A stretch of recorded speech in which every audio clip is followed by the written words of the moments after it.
của chúng tôi ngày 18 tháng 4 năm 2023. Hôm nay là một ngày trọng đại, một ngày lành tháng tốt. Bà con chúng ta nô nức mừng vui, trước sau ta đã vẹn lời, chọn tình và đã chọn lời thủy chung. Thật là cuộc sống hòa bình, gia đình hạnh phúc và hạnh phúc trăm năm kết quả là đây. Mùa hoa phượng nở đầy gian quế và hạnh phúc của ngày hôm nay là thế. Thưa quý vị, hôm nay tất cả chúng ta về đây là để mong cho đôi trai gái nên vợ nên chồng mà đẹp duyên đôi lứa, đẹp lòng mẹ cha, tình càng đẹp càng mặn mà chung thủy nghĩa trăm năm, hạnh phúc lại được thêm dày. Và lần nữa để cùng chung vui cùng bà trẻ, chúc mừng vui của bà trẻ chúng buổi lễ trăm năm ngày hôm nay. Lần nữa thay mặt cho hai bên gia đình cũng như là thay mặt cho dịch vụ tiệc cưới Hương Thảo xin được trân trọng kính mời toàn thể quý vị đang đứng ở phía ngoài của hồi hôn. Xin mời tất cả quý vị chúng ta tạm gác lại những câu chuyện riêng tư của mình, hãy cùng chúng tôi chung một mục đích bằng cách là bắt tay với cô dâu chú rể và tiến vào trong hồi hôn và đến với chỗ ngồi thật ưng ý của mình. Và trong thời gian chờ đợi quý vị đến đây đón đủ hơn, xin mời tất cả quý vị chúng ta hãy cùng nghiêng tai hướng mắt về trung tâm sân khấu để lắng nghe những giai điệu du dương ấn tượng mà anh em ban nhạc Inox sẽ gửi đến cho quý vị bằng khúc hòa tấu. Lần nữa xin mời.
nơi xưa mà tôm tơ tròn chờ đón luôn bên tới trên ba luôn bên anh thấy anh cơ xưa bơ cơ Giêsu Kitô dung arim bên tơ tròn lôi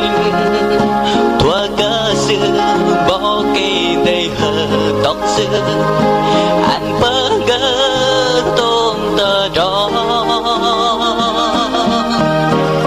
từ pleng hăm tơ a la te o lu dòng bơ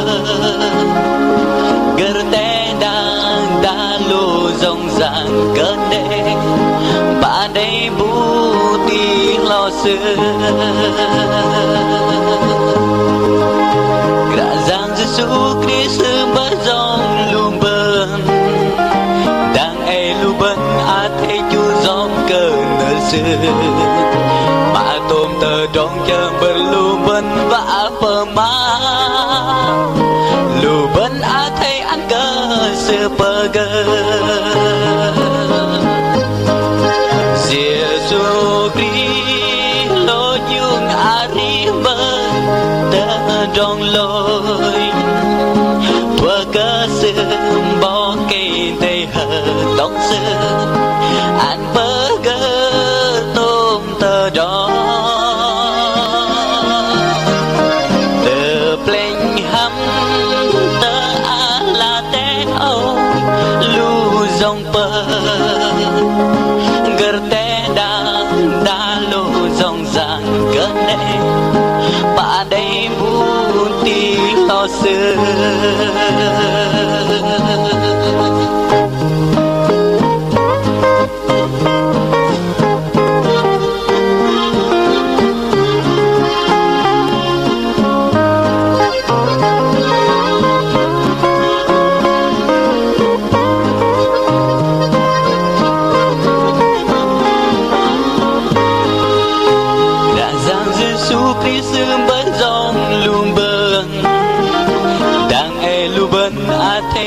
gióm cờ nơi xưa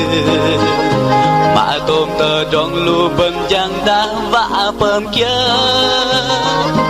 lù bên á thấy anh cơ xưa bơ gơ Giêsu Kitô dung arim bơ tơ tròn lôi tua cơ xưa bỏ cây đầy hờ tóc xưa anh bơ gơ tôm tơ đó từ pleng hăm tơ a la te o lu dòng bơ gờ te da lu dòng giang cơn đê ba đây bu ti lo xưa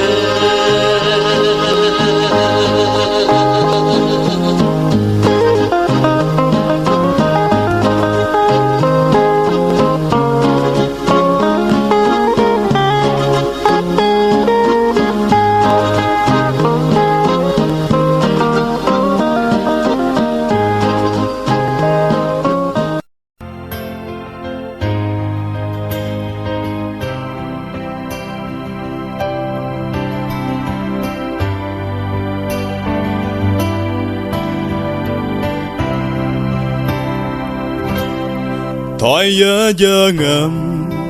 ý nhuệ cላይ lời như cơn gan nghe Thôi giờ ngầm ý nhuệ hàng lời nhuệ lý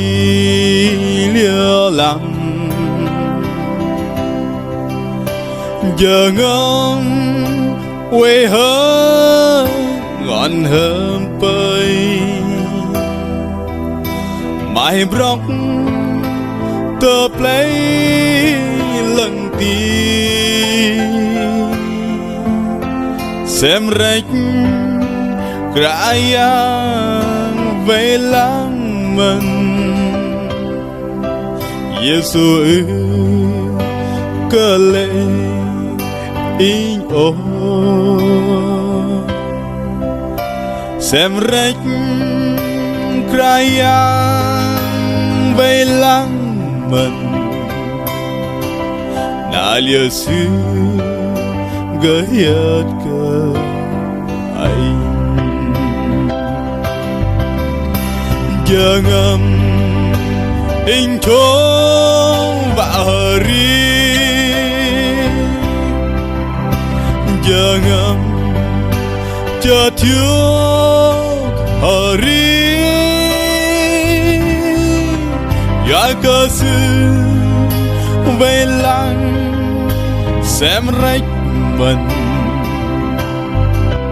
na lia sư gợi yết cơ keteng nerkra yang pelung ine kerung rang o hingga mering lam penar se inway yok yan ling lang rayang baing tôi cơ trong in bố làm đốn in giặc xem rách raya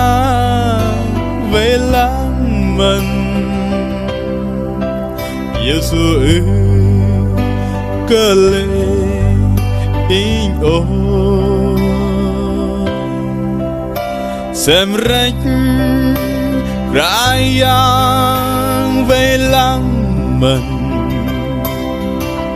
na lia sư gợi yết cơ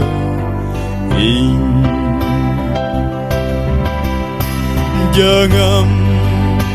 in chốn và ri giờ ngầm cho thiếu hari ya cơ sư về lăng xem rách mình na lia sư gợi yết cơ in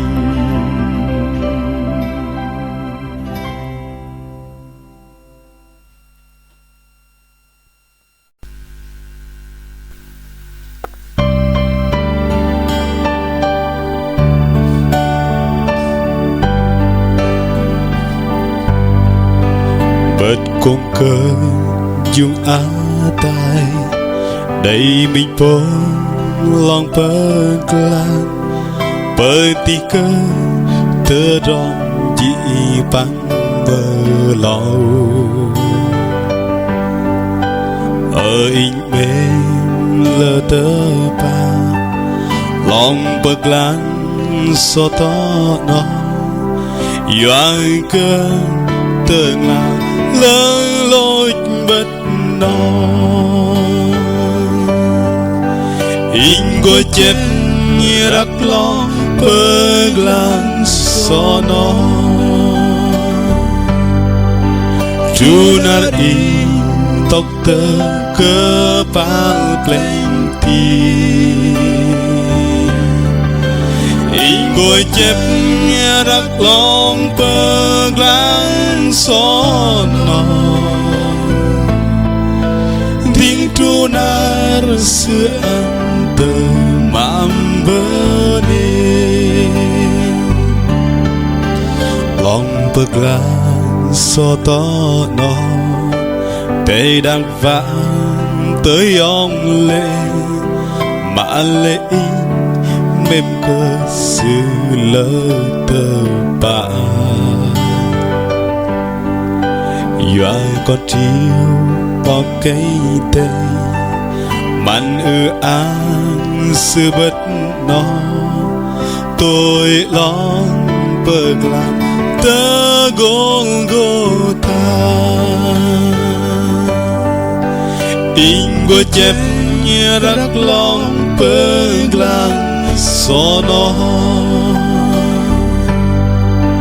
ทรูนารีตกเตอเกอปาเปลงทีอิงโกยเจ็บรักลองเปิงกลางสอนอดิ้งทรูนาร์เสืออันเดิมมัมเบเนลองเปิงกลางสอตอนอmình có phám tơ ngã lưng tơ trong lưng rõ càng để in bông bầy doa bộ lo bực lang so Giêsu di lối bờ mát và mơ na tham bờ lưng cơ inอิงก็เจ็บรักลองเปิกลางสอนอทรูนารีตกเตอเกอปาเปลงทีอิงก็เจ็บรักลองเปิกลางสอนอดิ้งทรูนาร์เสืออันMambene Ingoi chep rak long paglang sono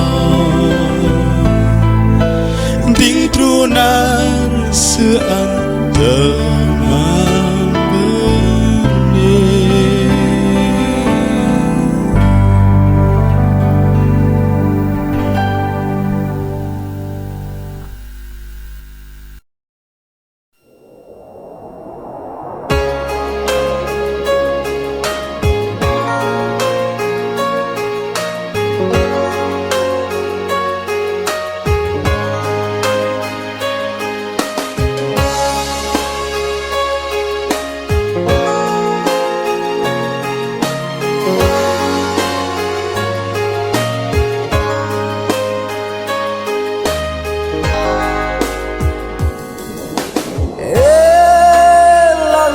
rằng sự trao cầu sự phản doa con bơ ngài rồi sự phù doa cơ ý hồng minh sự dân môn trở là pháp lên rồi mình đủ sự lối tăng gần mình đủ sự kế chây đâm tờ đông tờ mà tan dây cả giang mềm cờ vân tờ ba xứ mềm bay lòng vân ăn nó câu lời tàn tờ lòng tơ gạo cả giang mềm cờ ý hàm mình xứ mềm bị chờ ngâm tờ trong mềm sự tình tờ ba mình về có dễ hô vàng xứ đây trong mơ sẽ mở ra mình về có dễ hô vàng xứ đây trong mơ sẽ mở ra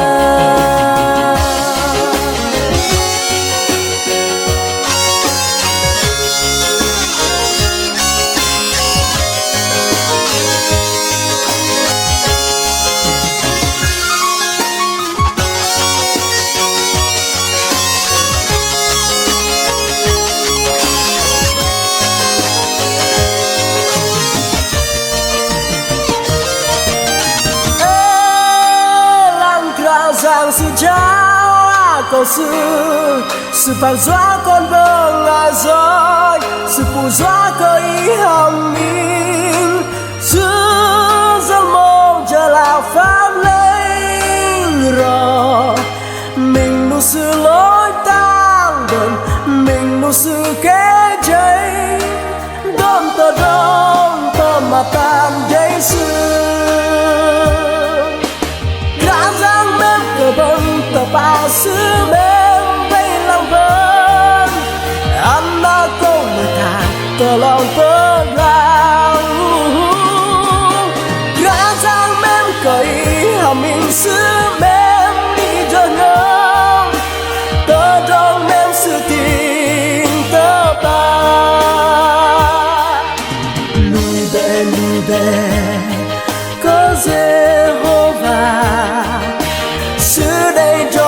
sẽ mở ra. Đi về có dễ vô vàn xưa đây trong mơ sẽ mở ra.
Các cụ ông, cụ bà, quý cô, dì, chú bác, các anh, các chị cùng tất cả các bạn trẻ, nam nữ thanh niên đang có mặt đông đủ trong buổi trưa ngày hôm nay. Một lời kính chúc sức khỏe, một lời chào trân trọng và một sự đón tiếp nồng hậu nhất ạ.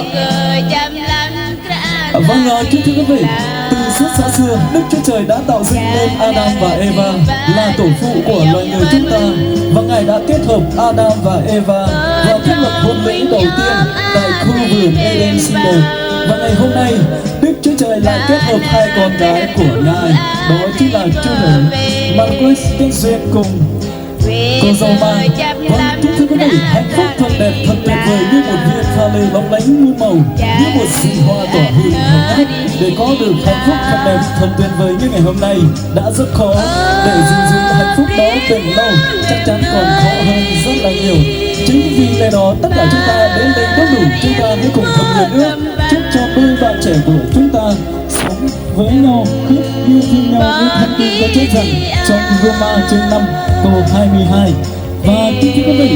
ngay sau đây tôi sẽ không để quý vị phải chờ đợi lâu thêm nữa. Chúng ta sẽ cùng nhau gặp gỡ một cặp đôi đẹp nhất, hạnh phúc nhất và quan trọng nhất. Và sau đó tất cả chúng ta cùng hết tầm mắt của mình từ phía bên cầu chính bắc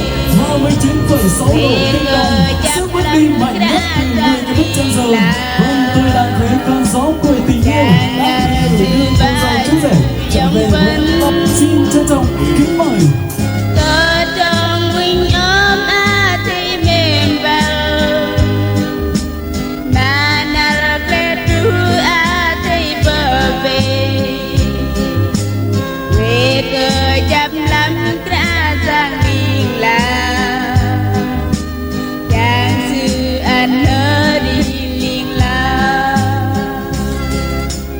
vẫn thêm lúc cờ trông mềm mơ nát đi bắn và sự hân thiện trên sân khấu mơ ký chi tớ trong bởi vì đôi bạn trẻ của chúng ta đã vì tình yêu của Đức Chúa Trời mà làm theo ý Ngài. Làm Smart bóng đề làm thuốc A cho bạn trong Việt Nam theo bóng đề để chỉ con thứ hai quê Minh Du Minh Trụ Vĩnh Long đã nằm bóng đề chỉ ở Minh Du ngày trong ngày và từ phút sự làm từ dòng giang cùng với Lan Vân làm thuốc A cho bạn của bạn quan thời nó bóng đề ăn của ai trong ngò của tất cả từng vị bạn sư là quê trái ăn các sư tớ trong huynh ôm a thì mềm vào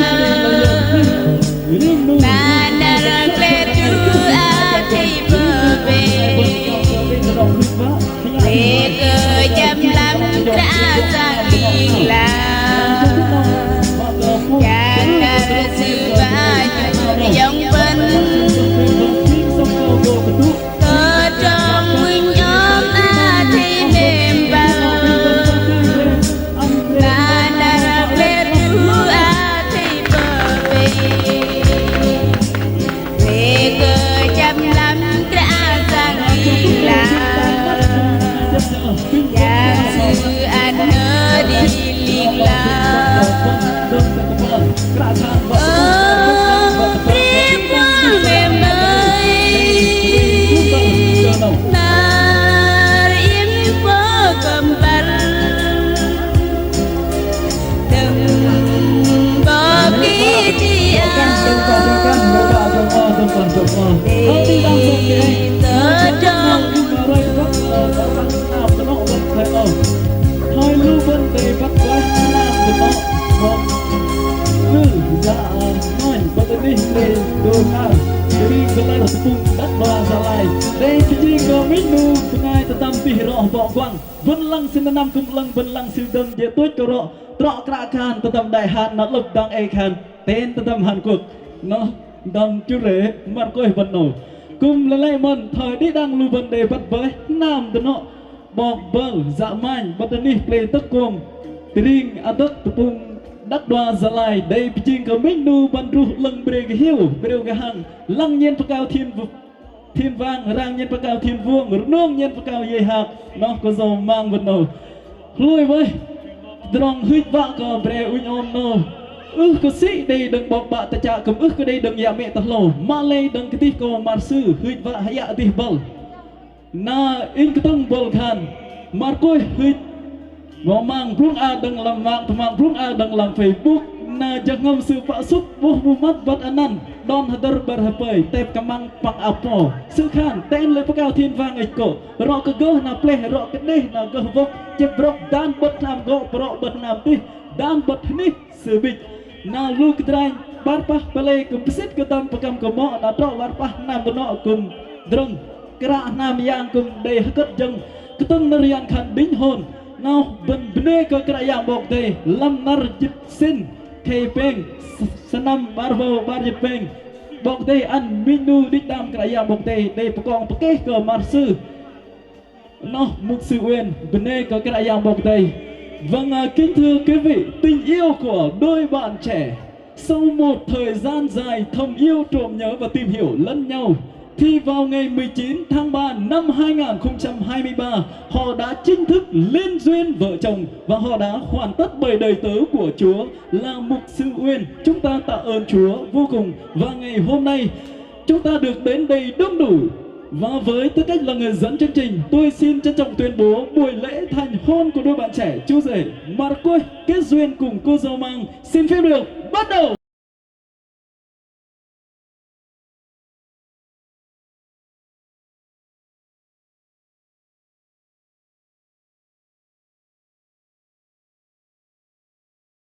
Vâng, kính thưa quý vị, và để đáp lại tâm tư tình cảm của toàn thể quý vị đã dành thời gian và ngọc quý báu của mình để cùng chung vui cùng gia đình chúng tôi. Sau đây xin được trân trọng kính mời hai bên gia đình sẽ có đôi lời phát biểu, đôi lời cảm ơn gửi tới toàn thể quý vị. Xin trân trọng kính mời ông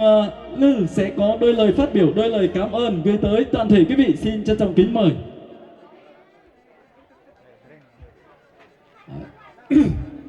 In bine ka baude nga bwe chep trong hari in pang di dang luban in bine ka bok tho bar pah nam kum bine ka thầy tho kra nam giang pang di dang lu ngai bờ giang gum lam trong giang baude am lu ngai ma de pama nup de pin len nhân dal đằng rong hư vạ trúc rong cất trúc rong quang ke mà mình rong dọc nê anh cũng nê cả nhong o dễ tay cũng để man giờ nar để nằm đây cho thiêu hầm nằm từ nội nhôn mình rong dọc nê pin rong nát đằng nhong o lu bên họ chỉ ke tapro họ trọ ke krami tak krama họ tak họ krau bok male tak krami đây làm nó cũng để rong mà chi khowel pin rong nat chi ke trọ ke nam tno và khăn klo no tak kan to tak klo no pin rong nat thế này cũng bine ke bar pah nyong o đừng sung đừng ao cùng đài giấc bưng chép gọ tọ ti đừng nở bray trúc làm giờ nở nâu mình rong làm dục nê chân lăng cùng ức đây rong dạ chưa và tiên hầm rong mà nhong o bên chất hiu khadai hầm giờ nâu nè đây rong kia và gọ tọ tiên hầm và gọ dọc rong dạ kia và cái mang ăn cái bên mình tự rong hiu bên này đấy Pak Men để man giờ nar phút giờ nar để nằm chất hiu khadai am nam tano nhon mình rong hiu ne mình cùng bên này có bằng ai cùng để giấc quay lăng ta harup mình cùng giấc bên này có lu khul ri như cái bắt các bạn pama khai giờ đăng mình rong mà ngoài cái nơi bên này nào anh hơi bạn mình rong hơi cái cái yang bảo để làm xí yang pràn tang tu ăn rong pun hiu đừng bọc thò thầy thò cả nam yang bằng đi đang nhong o cùng ngày lui mà uy hri rập trang của cái yang nào anh hơi mình rong thấy này đấy anh cũng hơi cả bảo để uy hai tay chung nhắc vân đừng tròn năm lúc tròn bọc lại mình nào mình rong hiu nè anh mà đi tôm nó đi đang nhau phần vấn đề cái yang một đây là phần tu drong mà sự để tru có đi đang nhau phần cho phút nào bình phần ta tiền xưa vấn đề có đi đang nhau phần là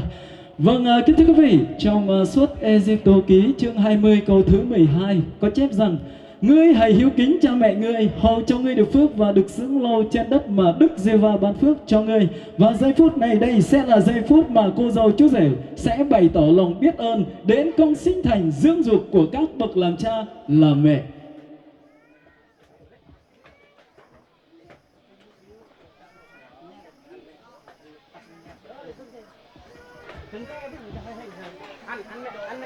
Anh nó lớn chép đi rồi giết đi chết ao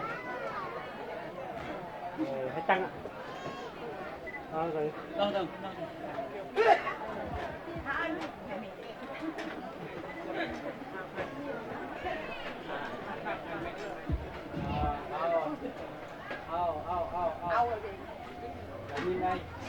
Xin mời chú rể trở về vị trí của mình và xin mời cô dâu chú rể lùi phía sau 2 bước và xin mời bố mẹ cô dâu chú rể tiến về phía trước 2 bước, quay mặt vẫy luôn nhau cụm ly để kết tình xuôi ra. Nào xin mời. Và chúng ta đang được chứng kiến một giây phút trang trọng nhất của hai bên gia đình. Và chúng ta ở phía dưới hãy cùng thầm nguyện ước chúc cho tình xuôi gia của chúng ta sẽ luôn được thắt chặt, và đặc biệt hơn là chúc cho cô dâu chú rể là những đứa con hiếu thảo. Và cho phép đếm từ 1 tới 3, sau 3 tiếng đếm chúng ta sẽ vô thật to, phải không ạ? Dạ vâng, bắt đầu ạ. 1, 2, 3. Bene bokde bene ka marpah nam no ban pinya marpah nam no ban jur tu hala no. Sorry. Vâng, kính thưa quý vị, trên sân khấu lúc này tôi dường như có nghe thấy cô dâu và chú rể đang thì thầm với nhau một điều gì đó, thưa quý vị. 1 lời thề không duyên tình nợ, 2 lời thề muôn vợ tình chồng, 3 lời thề đắp núi non sông. Và cô dâu đã nói với chú rể rằng em sẽ theo anh trong trọn cuộc đời này. Và những tầng bánh gato đã tượng trưng cho những lời thề, những lời nguyện ước mà cô dâu chú rể đã dành cho nhau, tức là những gì mà họ đã có với nhau trong trọn cuộc đời này. Xin mời cô dâu chú rể hãy làm nghi thức cắt bánh cưới ạ.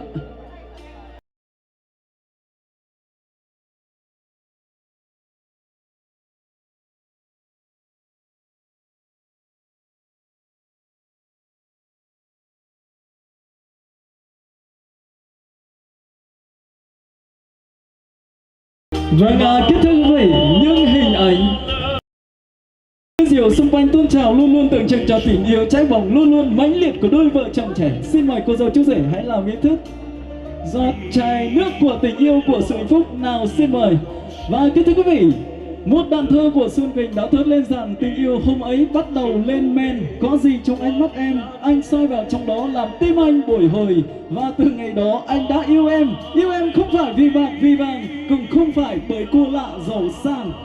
Và anh đã yêu em từ buổi đầu tiên gặp gỡ, từ ánh mắt lay lay dễ thương và từ nụ cười duyên trong đến là duyên. Và xin mời cô dâu chú rể đón ly nước ngọt của tình yêu, của sự hạnh phúc và quay 180 độ chéo tay để ra môi ạ. Ngay sau đây xin mời tất cả quý vị chuẩn bị sẵn cho mình những ly nước ngọt của quý vị, hay còn ly nước đá cũng được luôn ạ. Ly quý vị đó, quý vị nâng ly của mình thật cao cho cô dâu chú rể được không ạ? Và cho phép tôi bắt nhịp đếm từ 1 tới 3, sau 3 tiếng đếm tất cả chúng ta sẽ vô thật to, phải không ạ? Dạ vâng, bắt đầu ạ. 1, 2, 3. Xin chúc mừng. Và lần nữa thay mặt ban tổ chức xin chúc cho cô dâu chú rể trăm năm hạnh phúc và luôn sống với nhau đến bậc răng long bách niên dài lão. Đặc biệt hơn là chúc cho cô dâu chú rể luôn yêu thương nhau như Thanh Kinh có chép rằng tình yêu thương chẳng hề hư mất bao giờ, trong Cô Đô Tôn thứ nhất chương số 13 câu thứ 8A. Rồi đi suốt con đường đưa ta suốt đời về nơi xứ thiêng. Vâng, lần nữa thay mặt ban tổ chức, thay mặt cô dâu chú rể của hai bên gia đình, cũng như là thay mặt cho dịch vụ tiệc cưới Hương Thảo, xin gửi lời cảm ơn tới toàn thể quý vị đã dành thời gian và ngọc quý báu của mình để cùng chung vui cùng gia đình chúng tôi. Không có gì hơn, xin chúc hết thảy quý vị một ngày tràn ngập niềm vui và hạnh phúc. Là chúc phút nồng bên đây có cái này pin về ngon nồng được là đâu chúng ta hãy biết ăn được ngon này chứ cách sẽ làm nhiều chuyện lần nào.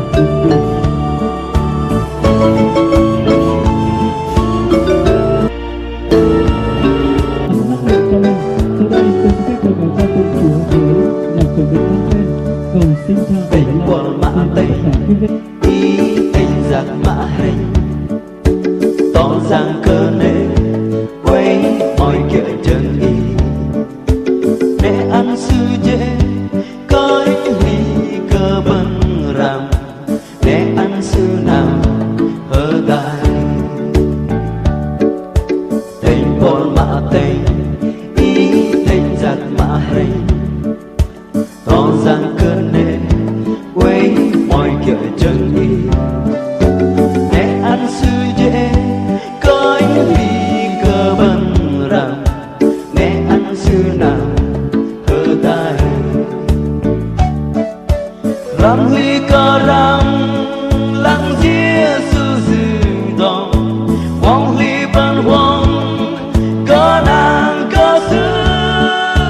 lấy bằng đầy thơ trong hơ ri yêu lần quý về lần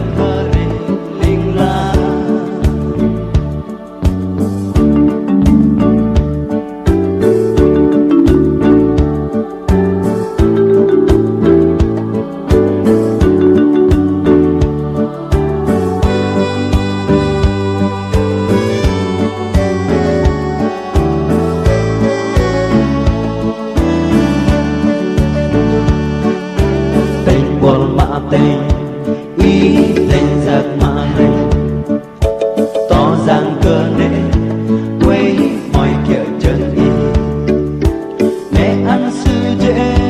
coi ly cơ bần rằm mẹ ăn sư nằm hơ đại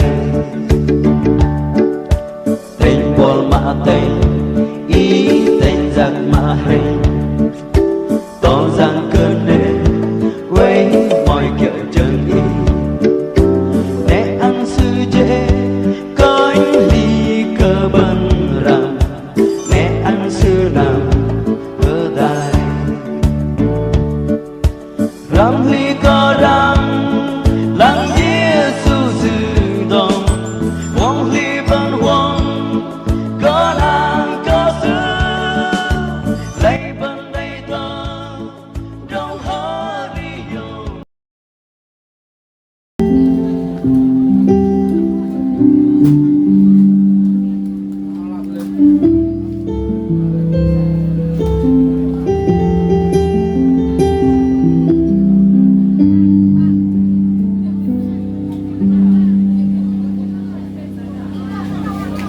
Nhiều khi con cảm thấy chả yêu nhớ nơi đâu rất xa chẳng gần bên con dù con không đánh mất đức tin nhưng có cho con Chúa ơi để lòng mình nguyện cầu với Chúa biết bao lần bối rối vì đâu lòng này không sao gần xa nguyện Ngài ban cho quyền năng lòng nước tràn ngập ân điển trong lòng con người khen cha dù cho bao đau thương lo buồn trọn lòng con luôn luôn hát lên người khen cha trong lòng con nguyện tuân cao dân trang muôn đời lời Ngài ban cho con vững tin người khen cha dù khi con chẳng biết tương lai cha đã ban cho chính con thế nào cha ơi thật con đây vẫn biết cha luôn dìu dắt chăm lo bước con con vẫn theo ý Chúa Chúa Ngài thanh hóa lòng con con đây thuộc cha Ngài ban cho quyền năng lòng nước tràn ngập ân điển trong lòng con Ngài khen cha dù cho bao đau thương lo buồn trọn đời con buồn hát lên người khen cha trong lòng con ngàn đau dân trang muôn đời lời Ngài ban cho con vững tin người khen cha.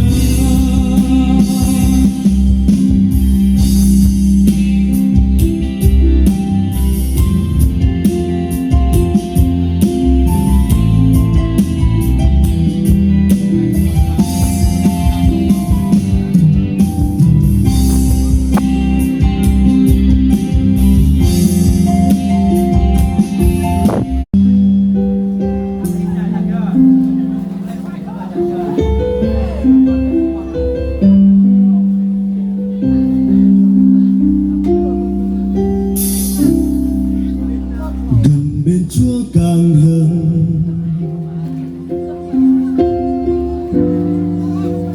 nguyện theo Chúa không rời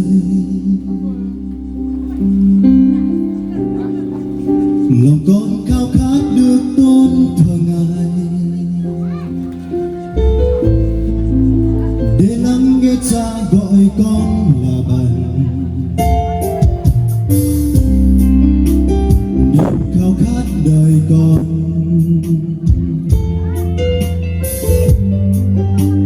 là cha thánh duy Ngài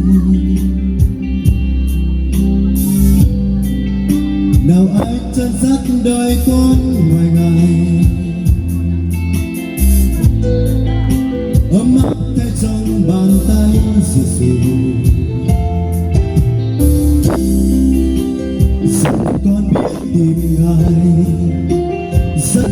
về bên cha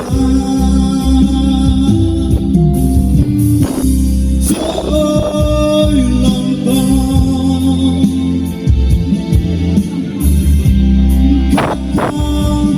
gần bên cha suốt đời. Chúa ơi nguyện xin sao con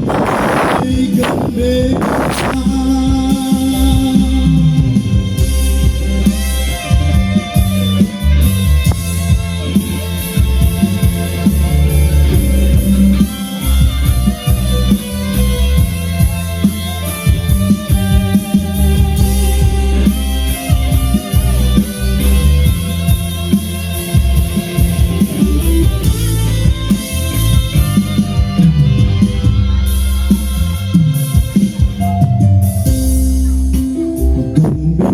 Càng hơn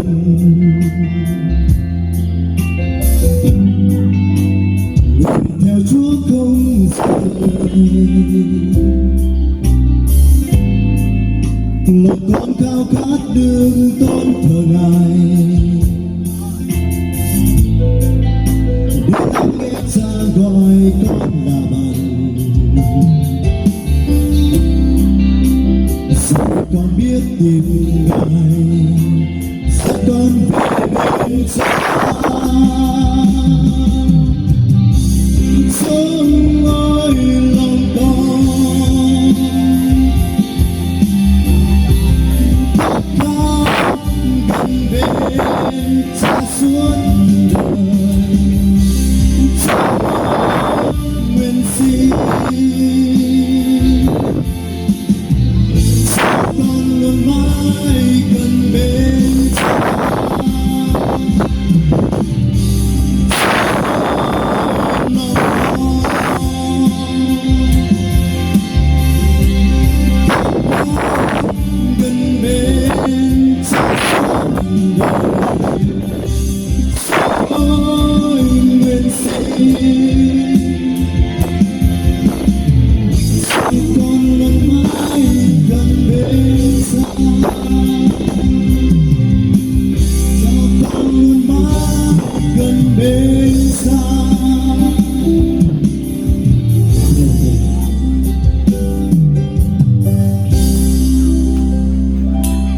Benar kerana bukti benar twin di tubuh drong hari na jeput na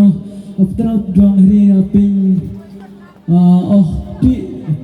ti top topang putra drong hari.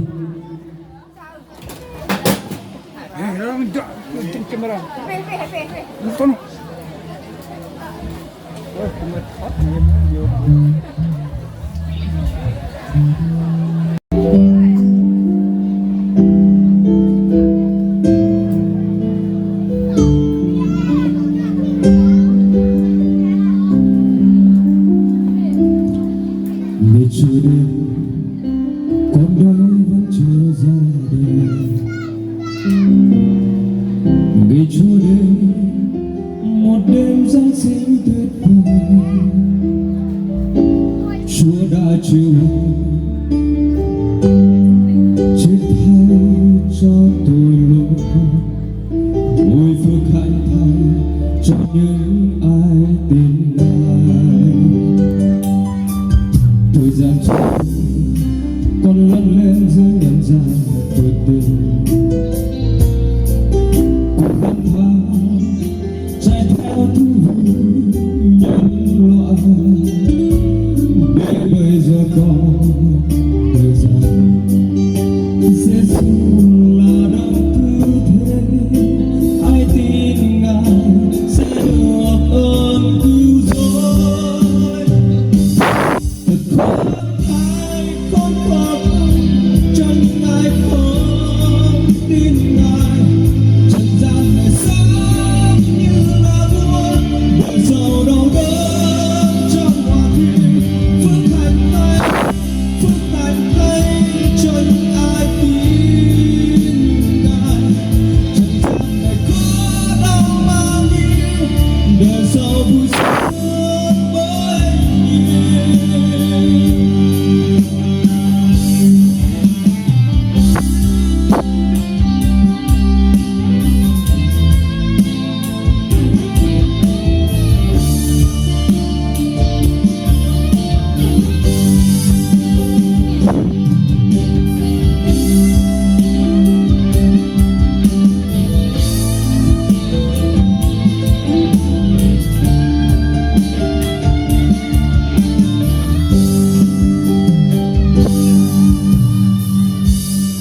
Ngày chưa đến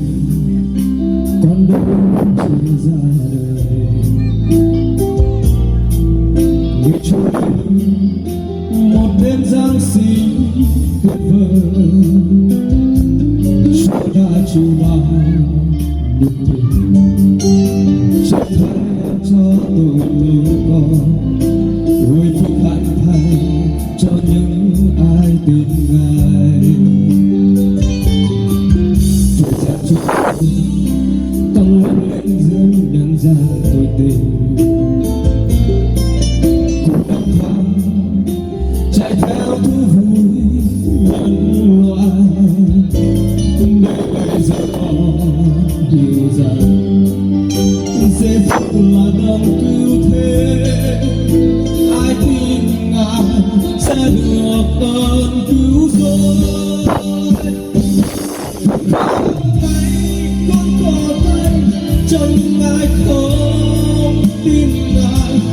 trần gian này sáng như lá thôi, đời giàu đâu đó trong hoa kia phúc hạnh thay cho những ai tin Ngài, trần gian này không đau bao nhiêu, đời giàu vui sướng bấy nhiêu.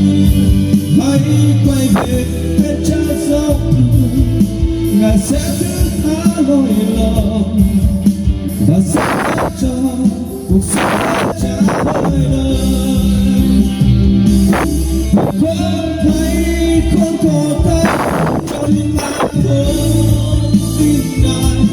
trần gian này sáng như là lúa, đời giàu đau đớn trong hòa quyện phúc hạnh thay cho những ai tin Ngài, trần gian này không đau bao nhiêu, đời giàu vui sướng bấy nhiêu.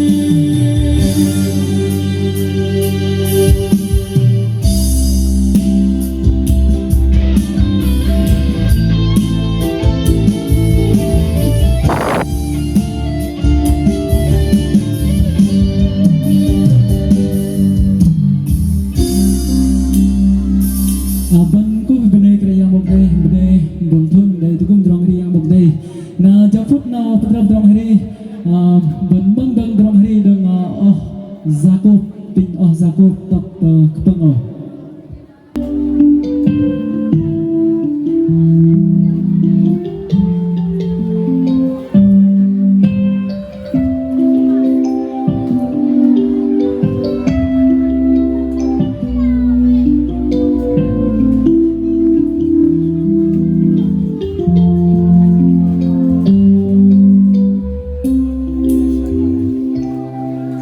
ni cơ ý qua ra rồi ngày thắm ý bờ cả bông mây mà tuột tuột ni cơ ý qua ra có sang sáng anh tu xin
qua sang to sang xa ai pobrele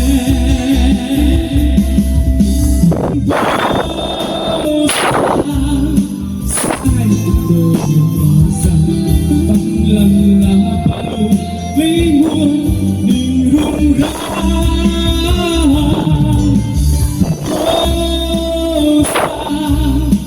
sai tôi có rằng bằng nhờ chỉ theo có đi và sang người có yêu và rằng giọt mặn lên cao lên khắp nơi qua có sang xa ai aku go xa ai tôi sang bằng lần là panu gây nguồn tình rung go xa ai tôi sang bằng người chỉ để họ tự có đi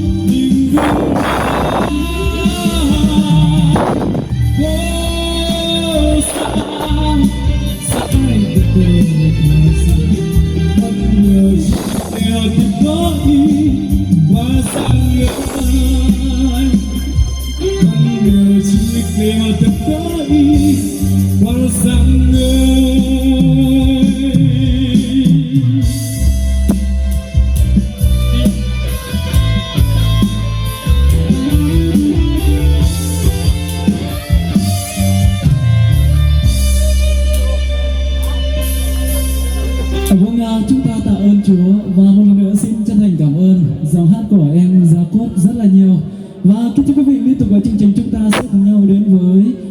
một nam danh ca hiện là sinh viên năm nhất của trường văn hóa nghệ thuật Gia Lai. Xin hân hạnh giới thiệu với quý vị dòng hát của em Thuyên. Xin mời em Thuyên trở về với trung tâm sân khấu ạ.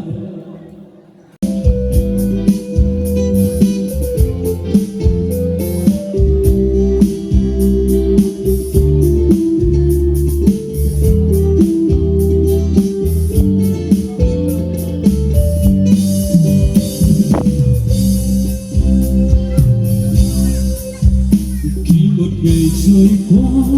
lòng lặng im nghe lời kinh thánh Chúa soi dặn đời, từng lời em giúp lòng tôi luôn không mệt mỏi khi đêm về quê. Vào ngày ngày ban cho ngập tràn ánh sáng, Ngài soi dẫn không lo sợ gì. Đời nhiều bóng chen để trần gian chân, con hãy gắng theo ta từng ngày. Hãy nhớ thật tuyệt tất cả từng ngày, cùng một lòng đầy vui tôn kính Ngài. Chúa Giêsu vào đời để cứu ai lầm than, và một ngày thương mới lại đến. Con chào nắng tới một ngày ân cùng với Chúa đi trên đường đời. Nào cùng tuyên giao về tình bao la của Thiên Chúa ban cho người, hãy đến mau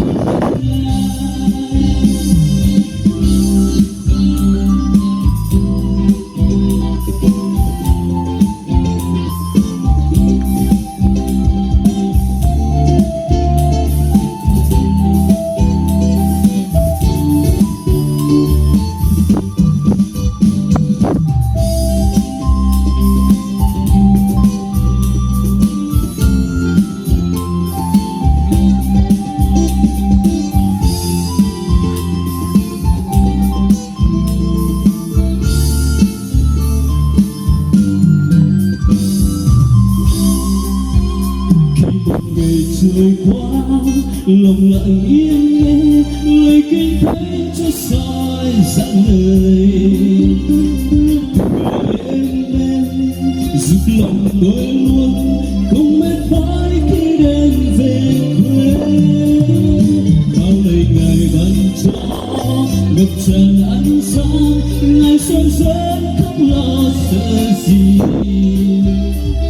đời nhiều bóng chen đời trần gian chuông con hãy gắng theo ta từng ngày hãy nhớ tiếng tim hát ca thêm ngài một lòng đầy vui tôn kính ngài vô sự vào đời để cứu ai lòng ta và một ngày tươi mới lại đến đến một chào năm mới một đời ấm cúng cùng với Chúa đi trên đường đời theo cùng tuyên giao về tình bao la của tiếng Chúa ban cho người hãy đến mau những ngày tiếng hát ca khen ngài một lòng này vui tôn kính ngài Chúa Giêsu vào đời để cứu ai lòng ta và một ngày tươi mới lại đến một chào năm mới một ngày ấm cúng cùng với Chúa đi trên đường đời nào cùng tuyên giao về tình bao la của Thiên Chúa cho người hãy đến mau nhận ngài.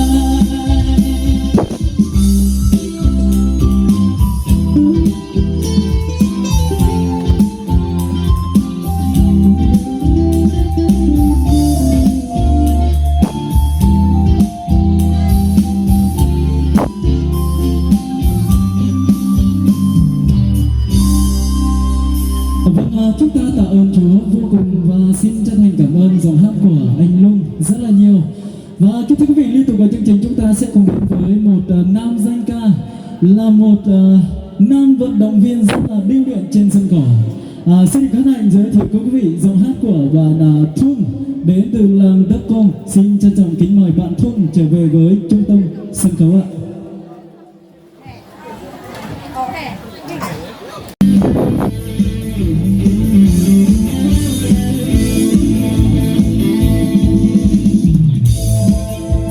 Hãy subscribe cho kênh Ghiền Mì Gõ để không bỏ lỡ những video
hấp dẫn.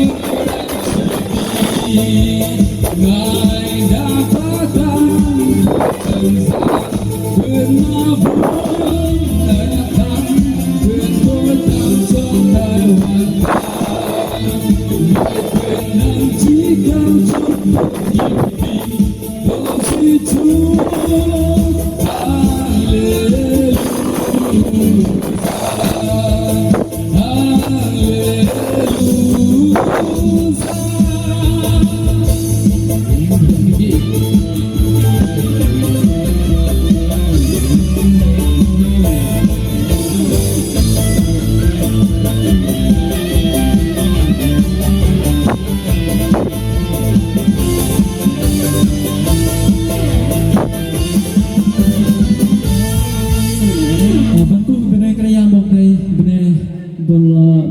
để tôi cũng rong hari na chút nào tôi rong hari ông đây pin nhong luôn dengan play dur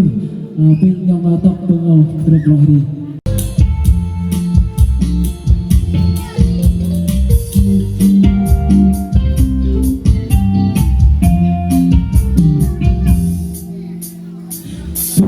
cha đôi lòng tâm linh trắng trong cầu xin cha đôi lòng khiến con được gặp ngài cầu xin cha đôi lòng lòng tâm linh trắng trong cầu xin cha đôi lòng khiến con được gặp ngài con đang sống đây nâng theo ý ngài người ngài muốn đón con thay cha được nên cầu xin cha đôi lòng tâm linh sáng trong cầu xin cha đôi lòng khiến con được sống ngài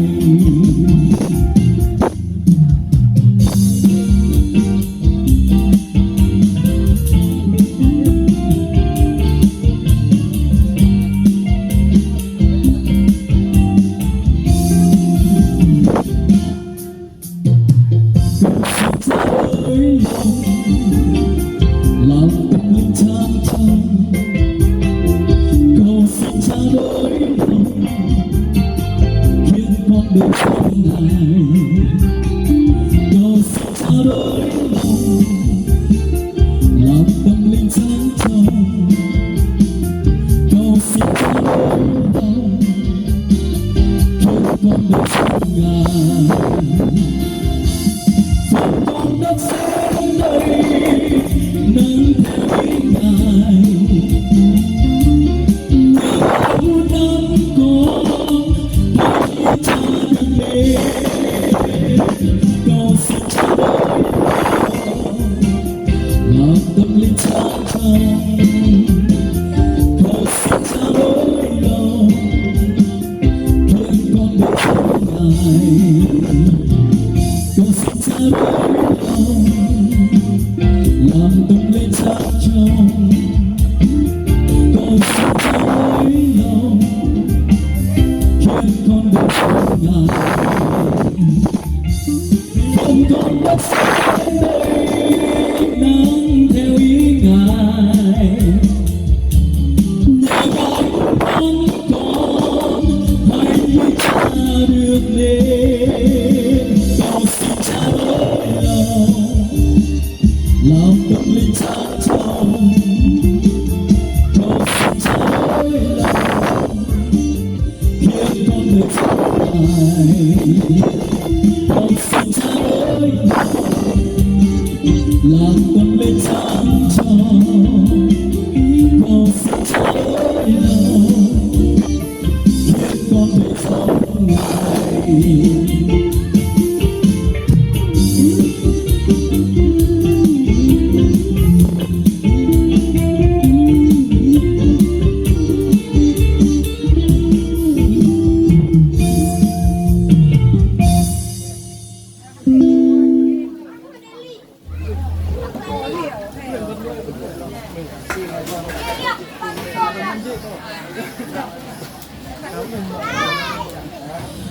Vâng, chúng ta tạ ơn Chúa vô cùng, và âm nhạc được đóng một vai trò rất là quan trọng trong cuộc sống của mỗi một chúng ta. Và một người rất là am hiểu về âm nhạc đó chính là vị vua David. Ông nói rằng: hỡi linh hồn ta khám ngợi khen Đức Giê-hô-va, mọi điều gì ở trong ta hãy ca tụng danh thánh của Ngài và chớ quên các ơn huệ của Ngài. Trong Thi Thiên chương 103 câu 1 câu 2 có chép. Và tiếp tục với chương trình chung vui cùng bạn trẻ trong buổi lễ trăm năm ngày hôm nay, chúng ta sẽ cùng nhau đến với giọng hát của bạn Luis. Xin mời bạn Luis trở về với trung tâm sân khấu ạ.